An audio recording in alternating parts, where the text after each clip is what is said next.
Time to wake up. It's Saturday morning. Find some milk and cereal. Grab a bowl and spoon. No, a bigger spoon.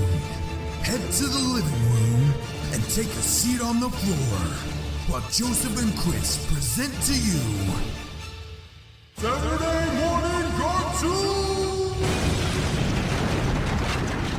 Hello everybody and welcome to Saturday Morning Cartoon Boom! This is a show where we wake up with the Saturday morning sun, plop down on the floor with a big bowl of sugary cereal, and watch all your favorite cartoons, both old and new. I'm Joseph. And I'm Chris. And this morning we watched A Charlie Brown Christmas. I keep wanting to call it like Merry Christmas Charlie Brown for some reason. Yeah, I know that line is said in there, yeah. But that's what There is a second movie. There are actually 3 other Christmas specials. Oh, good Lord. Peanuts Christmas specials, yeah. That's too many. They gotta calm it down. That's 3 too many. There's a new Peanuts special coming. I just don't know when or what it's about, but I did see that there's one in the works. If it's anything like the latest Peanuts movie, then I'm looking forward to it because that was really fun. Never saw it. Check it out. I know. So who suggested this one to us? This was voted. A vote, right? Yeah. You guys, you rocked the vote. You voted or died. You what else are some old voting slogans MTV used to slang around? Every vote counts, and you voted, and then we counted. Voting rocks. Yeah. So thank you everyone who voted on Twitter and Instagram. I'm glad you chose this one because this is one I hadn't seen in a while, so it was good to get a refresher on it. Yeah, me too. And this is actually the one that my my fiance was hoping for and voted for. I feel like y'all just started dating like weeks ago. It's been 2 years, man. 2 years, really? Man, yeah, it's been time over. Flies. It's been over 2 years now. Time flies. But yes, I got engaged. So congrats to me. And you can send your sorrow for her. Send smoke signals. She'll find them. Subliminal messages. Yeah. Just send something. Send help. You can share your disappointment with her. All that good stuff. Wish her best of luck. So the special, A Charlie Brown Christmas, aired in 1965. Well, it airs every single year, but it started in 1965 based on the Peanuts by Charles M. Schulz. It was written by Charles M. Schulz, this actual movie, directed by Bill Melendez, produced by Lee Mendelson Films. It originally ran on the CBS network from 1965 to the year 2000, and then now it airs annually on ABC from 2001 to present. Again, you'll probably catch this thing like at least once, usually twice a year leading up to Christmas, on ABC or wherever you can find it. I know you can purchase it on Amazon, which is what I did, or Vudu or whatever. There's so many places that you can get this movie. Or you could do an actual voodoo spell to make someone physically give you a copy, which is what I did. I would avoid that because it would kind of defeat the purpose of Christmas, which is the meaning of the special. But you know what? I don't know. To each his own. Nothing says Christmas like a little bit of voodoo magic and zombie slavery. Yep. You know what? You're right. Can't argue with that. You can't. For a short synopsis, repelled by the commercialism he sees around him, Charlie Brown tries to find the true meaning of Christmas. And this is written by our buddy Kenneth Chisholm, who is a mysterious internet force that I'm not even sure is a real person anymore. I think he is the internet, honestly. I think he's an algorithm of some sort. I think he is too. And I think he's named himself and he reviews everything. Is he basically Skynet? Like he's become self-aware and gave himself a name? I think so, but I appreciate what he's doing, so I'm down for being ruled by robots. We need to find this algorithm wherever he is, and we need to get in. We should get in touch with him and and figure out what's the deal here? Like who programmed him? Well, he's all around us, so you found him already. Yeah, that's true. Here he is. Yeah, there he is. Every time you turn on your computer, you have found Kenneth Chisholm. Yeah. So who are some that actually played in this film? Here we have Charlie Brown, voiced by Peter Robbins, Snoopy and Woodstock, voiced by Bill Melendez, Linus, voiced by Christopher Shea, Lucy, voiced by Tracy Stratford, Schroeder, voiced by Chris Doran, Sally, voiced by Kathy Steinberg, and Pigpen, voiced by Jeffrey Ornstein, one of those Jewish names. Yeah. So here's a few tasty marshmallows out of our big bowl of peanut cereal. Just because I say this, I interrupt with that because it ties really directly into what you were just talking about. This special broke many of the rules prevalent for animated holiday specials during the 60s. It didn't make use of a laugh track. Real children were used for the character voices instead of adult actors imitating children's voices, which was really unique at the time. And biblical references were used to illustrate the true meaning of Christmas, which was not something that I think any other special really did. Like even when Charles Schulz had written that in, they were kind of opposed to it. Like the other people making it with him, they're like, maybe you should take that out or maybe you shouldn't do that. And I think he was quoted for saying, if we don't, who will? And that's kind of what made them decide to include it. Sticking to his guns, Yeah. And I mean, they're his characters. So it's like, if anyone was gonna throw it in there, it had to be him. Maybe you don't know this, but a little trivia for you. Charles Schulz is, I guess, from this area. Not specifically the town I live in, but, the northern Minnesota, like Twin Cities kind of area.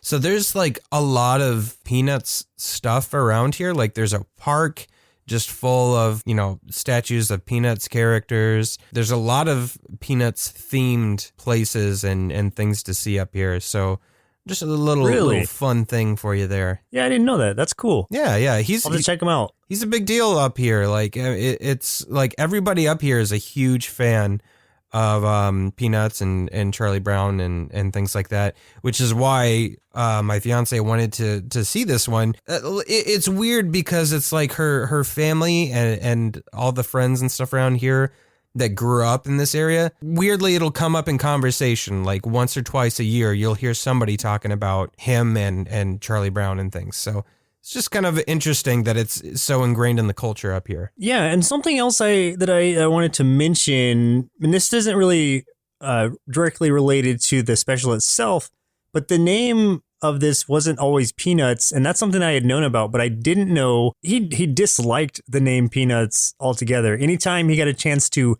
not use it and to use like Snoopy or Charlie Brown as the lead title, he would do that. But it was originally named Lil Folks, like Lil Folks. And it was but that was too close to the name of two other comics at the time, Al Cap's Lil Abner, and a strip titled Little Folks, like literally. So to avoid confusion, the syndicate settled on the name Peanuts, which was named after the Peanut Gallery featured in the Howdy Doody TV show. Okay, I was wondering where the Peanuts part came in, because I'm like, that doesn't make any sense. They're not even shaped like peanuts. They don't look like peanuts. Maybe they smell like peanuts. Yeah, I don't know. That's how Schulz felt about it, though. He was like, that name has no meaning. It has no dignity. I just don't like it. Because he felt that the jokes that were there had dignity to them. Right. So he was kind of ashamed of the name that they ended up settling on. And like I said, like anytime he got a chance to use anything else as the lead title, he would do so. Got it. Which is why this is just called A Charlie Brown Christmas and not like Peanuts Christmas or anything. Peanut Christmas with Mr. Peanut. Kathy Steinberg, who did the voice of Sally Brown, Charlie's sister, had not yet learned to read at the time of production. So she had to be fed her lines and often a word or syllable at a time. I'm not really surprised because it sounds like a real child talking. Yeah, that really adds to it for me. Like it sounds like a kid talking because it is a kid talking. Exactly. So the authenticity is there. So authentic. This was the first animated Peanuts special, followed by many others, but this was the very first one. Oh, okay. In 2015, the U.S. Postal Service issued a set of 10 postage stamps with various scenes from the TV special to celebrate its 50th anniversary. The rock music group Jefferson Airplane wanted autographs from all the kids who voiced the characters. I don't know that they ever got them, but they wanted them. Oh. And during his famed speech, Linus, who is well known to be dependent on a security blanket, actually let go of it when he recites these words: "Fear not, for behold, I bring you good tidings of great joy." That's symbolic of what he is saying as he releases his blanket. Okay, that's kind of interesting. I like that. Like he drops the security blanket and basically says not to be afraid, because I mean that's basically why he brings his blanket around with him. So because he has anxiety problems. Lastly, Charlie Brown, this special was completed just 10 days before the national broadcast premiere because it was such a rushed project. Everyone involved believed that it would be an unmitigated disaster. Melendez saw it first when they completed it, and he just figured like they killed it. Like not killed it like, oh man, we killed it, like in a good way. Like he thought like literally they buried it because he was not happy with the results. Yeah. And really a lot of people shared that view on the production side of things, but were completely surprised when it got such great ratings and reviews, and still it goes on to this day as a highly revered special. Do you think people from back in the day would be afraid of our vernacular now? Like if we're like, oh man, that little kid just killed it. Like they would be like, oh my God, that little kid murdered someone. Oh my goodness. You know, Yeah. I want to think that it would be a ton of fun and entertainment to bring someone from that era to the present. That's just like every 10 years or so, the dialect changes enough to where it scares the previous generation. I know kids today scare me with their vernacular. It just, it's disgusting. Yeah, I don't know. I think the vernacular is pretty lit these days. I don't understand some of the words even. I don't know what some of it means. And never say lit again, please. That's all right. I will not say it again, but I'm going to go Jewel for a minute. I don't even know. Okay, that one I've never heard, but I really don't know what it means. Yeah, you wouldn't. Jewel. Don't jewel, kids. Don't do it. It's bad. I probably agree with that. I still don't know what it means, but just don't do it. It's probably bad. It's the new type of vaping. I say new, but Juul is actually on its way out too. Now there's I almost said even better ones, but it's dangerous. Don't do it. It's bad news. Bad news bears. Yeah. So don't Juul. Don't Juul unless it's Bejewel. Anyway, Christmas time is here.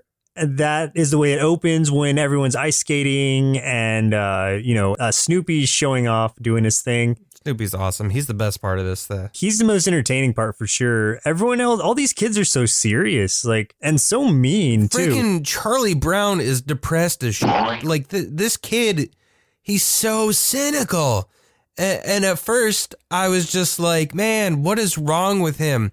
But when I see how much everybody just hates on him, I'm like, no wonder he's depressed. He's just freaking bullied all the time. He's so mistreated. Like even when he's like, well, no one sent me a Christmas card today.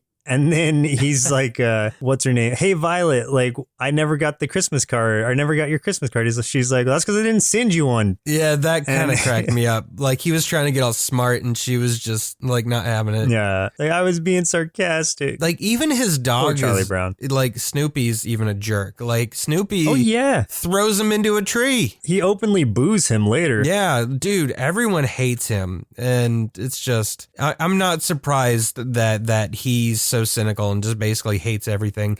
But the whole thing of this though kind of cracks me up, like, because the essence of the problems that he's facing basically that are making him depressed in this is that he's upset about how commercialized Christmas is.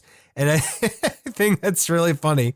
I'm like, dang, he's like such a hipster already. And then like everyone just goes on to prove it to him though. Like everyone's well, especially his psychiatrist, Lucy, who is, she's got that 5-cent booth and he goes there for advice, which I don't know why. Like she's probably the cause of most of his depression. Oh yeah, she always does that football trick where she pulls the football away from him so he misses and falls, and probably I'm assuming is taking some brain damage when he lands, which is probably adding to his negative disposition. Yeah, so he has to pay in advance his 5 cents, and then she goes on to talk about like how good money is and how much she loves money.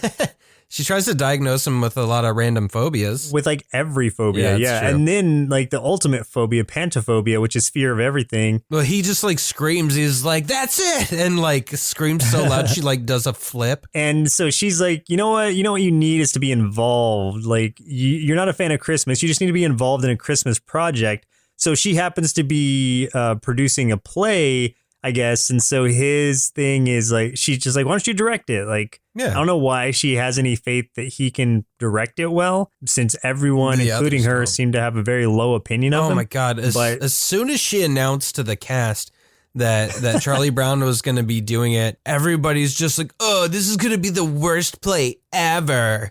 I'm like, what the hell, man? Like, everyone just sucks. He comes in anyway, even knowing how it's going to be. And that's when Snoopy boos him when he walks in. He didn't even get a shot and his own dog booed him. Snoopy is going to be playing all the animals in this play, by the way. Including a penguin. He does a pretty good penguin impression, or just an impression of animals in general. Like, he does the sounds well, and he does the, like, penguin walking around thing. I didn't realize, honestly, like, how mean Snoopy really is. Because he's, like, you know, he's terrible to his owner. And he's like always causing trouble for the other kids. Like he like mocks Lucy and all kinds of stuff. That's his thing. Like he's just a wrench in the gears of all the going ons of the kids.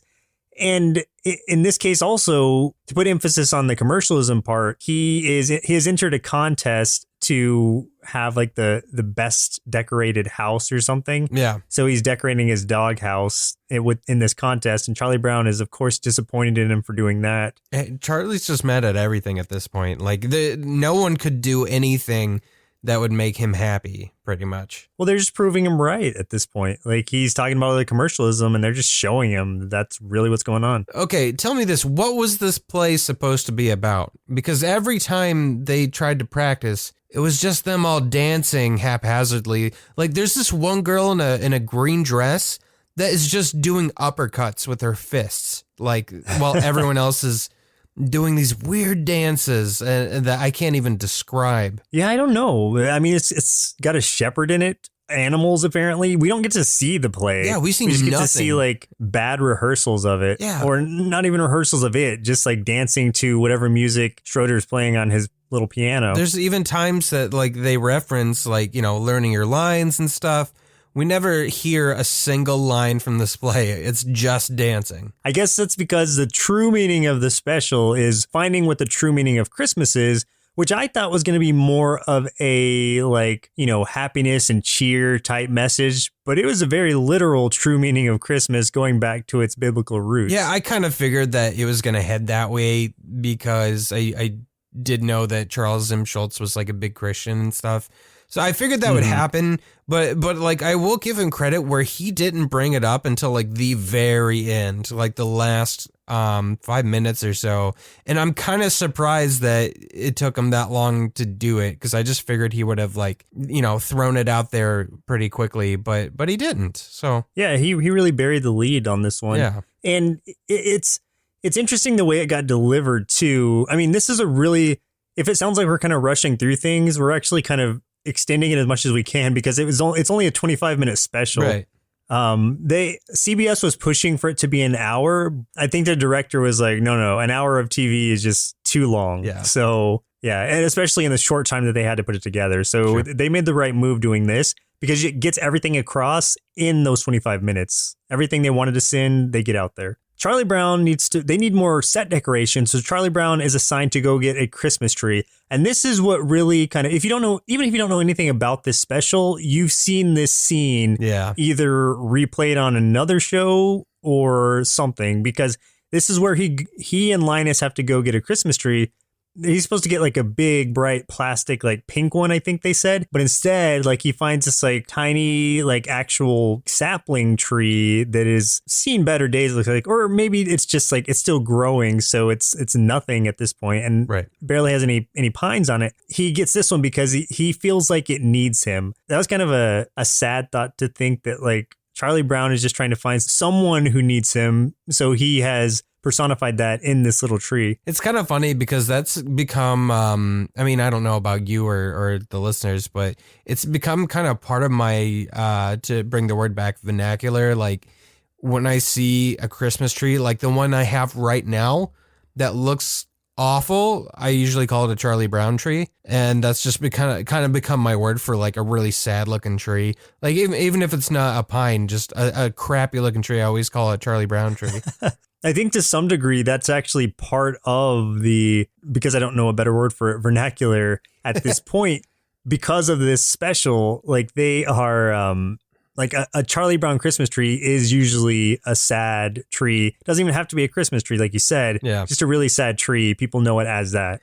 And so he at that point, he's just like, man, does anyone know what Christmas is all about? And that's what wraps it into Linus coming out asking for a spotlight since they're on stage supposedly rehearsing at this point, talking about the birth of Christ, which essentially is the meaning of Christmas since it's Christ's birthday and whatnot. So it's just him reading this verse, but in such a serious way. It's funny to hear this kid reading it like that. I guess that was the thing that Charlie Brown needed to hear. It was like, okay, well, despite all of this garbage that I feel Christmas is right now, at least there's still like this core thing to it that makes him feel kind of hopeful.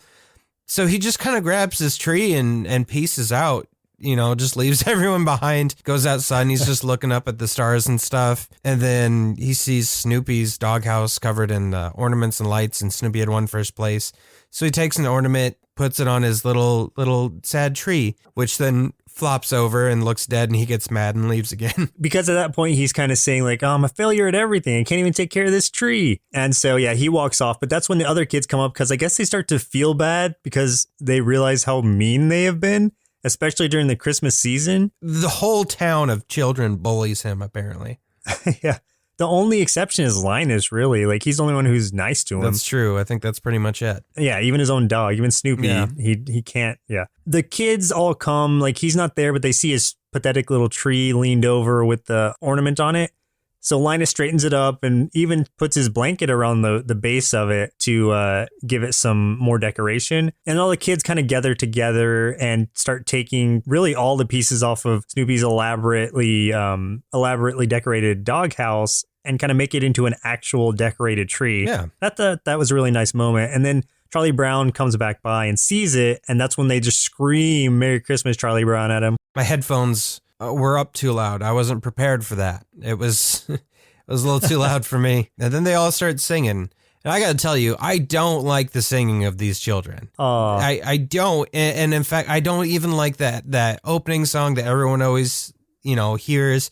Or if you go to a mall during Christmas or an outdoor Christmas park, you always hear that song, and I don't like it. It makes me cringe because I don't think these that kids Christmas time song? Yeah, I don't think these kids are good singers. I don't like it. It's such a well-known song, though. Like, I expect to hear it during Christmas now. I would let each one of those kids punch me in the face if I didn't ever have to listen to that song ever again. Each one of them could line up and just conga line punch me in the face one by one, and then I would be like, all right, cool, I'm down with this. I think you need a lesson in the true meaning of Christmas again. Oh. Clearly, it has not gotten through to you. Well, as far as I know, the true meaning of Christmas is dancing. That's true, yeah. Understandably, like with how short a time they had to put it together, animate it, and actually put it out there, I still feel like they did a good job. I think they did do well with it. My only problem with it was, where the heck is Woodstock?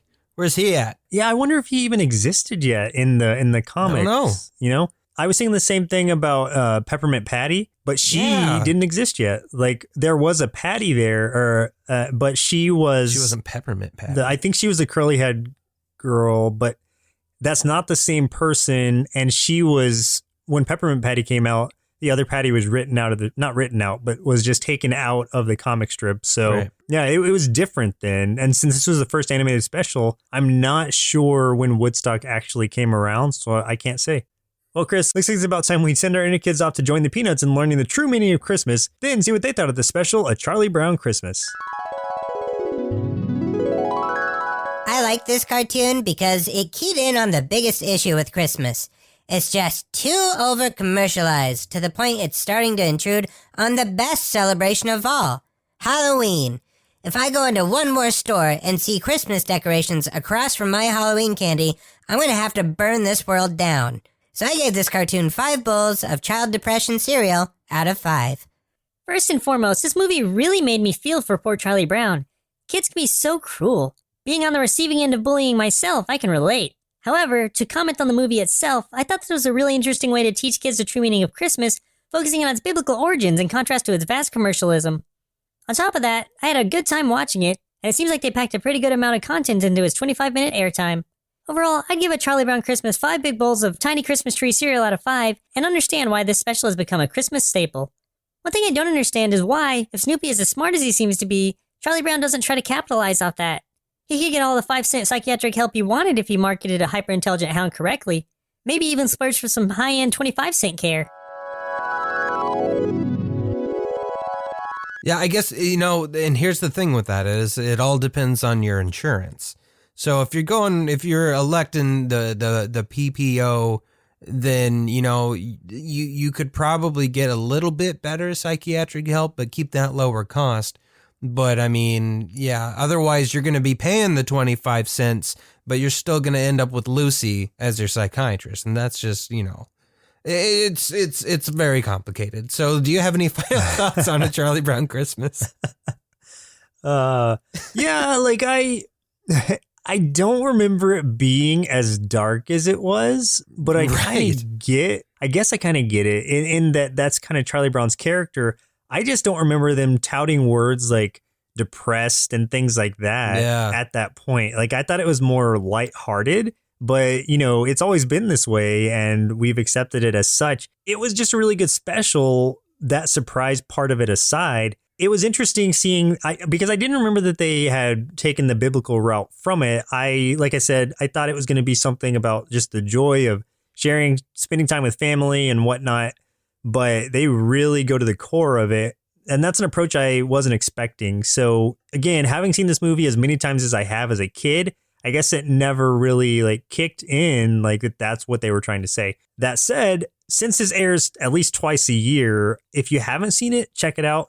And even if you have, just, refresh yourself every once in a while.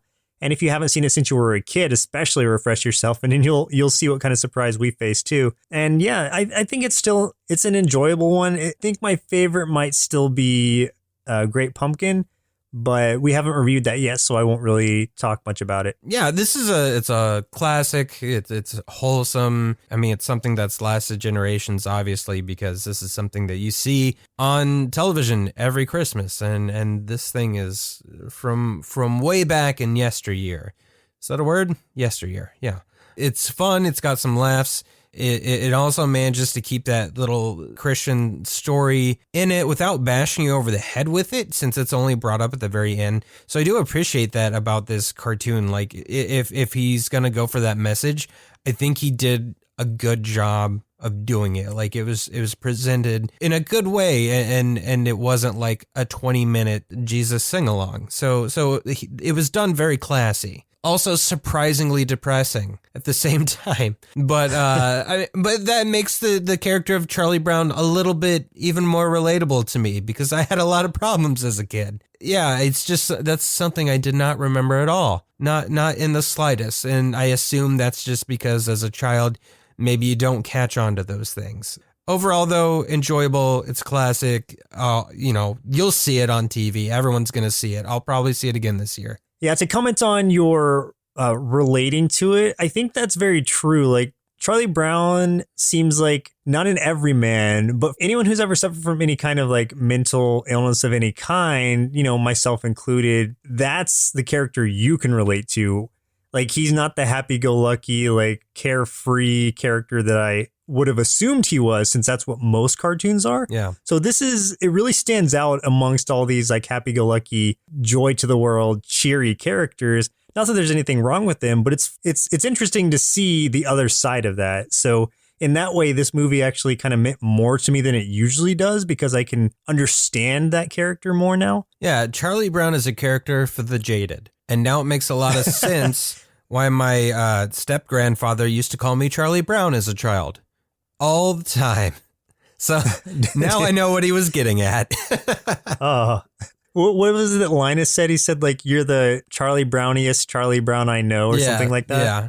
Well, so thank you everyone for choosing this one. We'll put more polls up in the future for holiday things. I think that was a good idea, because we always have so much time choosing which one we're going to watch. There's always so many. It's fun to see collectively what everyone thinks and wants to hear. Yeah, and I know there was a few that were hoping we were going to do a very specific Christmas special. We will definitely attempt to do that next year. We won't say what it is.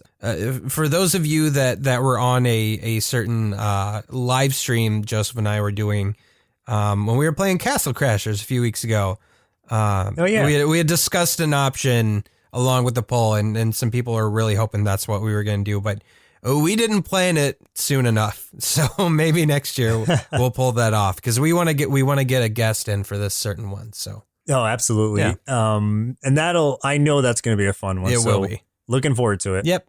Well, listeners, looks like our milk supply is now run dry, so it's time for us to say goodbye. Next week, we'll be watching Into the Spider-Verse, suggested by the world, because the world was like, you know what, Joseph, Christopher, it's Christmas time, and the world is gonna just give you a present. We're gonna give you a Spider-Man animated cartoon with Miles Morales and Spider-Gwen. And we're gonna just give this to you as your gift for the year, and then you can watch it and you can review it. And then, Chris, because you are kind of a douche sometimes, we're gonna sprinkle a little bit of coal for you in it by putting Nick Cage in the movie. So there you go.